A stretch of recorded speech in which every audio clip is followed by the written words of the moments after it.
আমি বলি জয় মা ষষ্ঠী মায়ের জয়। যে দেখো আমি বাড়ি থেকে শাড়িটা নিয়ে এসেছি মা ষষ্ঠীকে পরাবো বলে, শাড়িটা পরিয়ে দিলাম।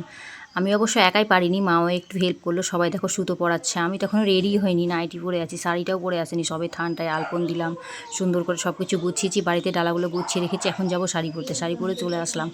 সবাই সুতোগুলো বেঁধে দিয়েছে, তাই আমিও বেঁধে দিচ্ছি। খুব তাড়াতাড়ি করে সুতোটা বেঁধে দিলাম, বেশি মানতে হয় না, 2.5 পাকনিকে সুতোটা দিতে হয়। সুতোটায় গিট দেওয়া চলে না। আমার পিসি কিন্তু ক্যামেরা করছে, দেখো ক্যামেরাটা বেশ ভালোই করেছে, খুব সুন্দর হয়েছে। এখানে দেখতে পাবে আমাদের পাড়ার গ্রামের সমস্ত বউগুলোকে দেখতে পাবে, মেয়েগুলোকেও দেখতে পাবে। আমি অবশ্যই পাড়ারই মেয়ে, যদিও বা চিতকুলের বউ। দেখো কি সুন্দর করে সুতোটা পরিয়ে দিলাম। এই সুতোটা গিট দিতে হয় না, তাই ছিঁড়ে নিলাম। পুজোর আয়োজন বেশ ভালো হয়েছে, আমার ডালাগুলো আমি নিয়ে এসে রেখে দিয়েছি। সবাই চলে এসেছে এখানে, এরপরে পুরোহিত মশাইও চলে আসবে, পুজোয় বসে যাবে সবাই। দেখো ডালাগুলো নিচে নামিয়ে নামিয়ে রেখেছে, কলার থোকাগুলো ওইখানে আম দুধ চিপে দিবে তার জন্য। কেমন হয়েছে তোমরা সকলে বলে পূজার আয়োজন। এই যে আমার পিসি যে ক্যামেরা করছিল এতক্ষণ, অবকে দেখালাম অবশ্য। এই যে পুজো দেখো একদম কমপ্লিট, সব কিছু সবার চলে এসেছে, পুরোহিত মশাই চলে এসেছে, এবার পুজো শুরু হবে। সকলে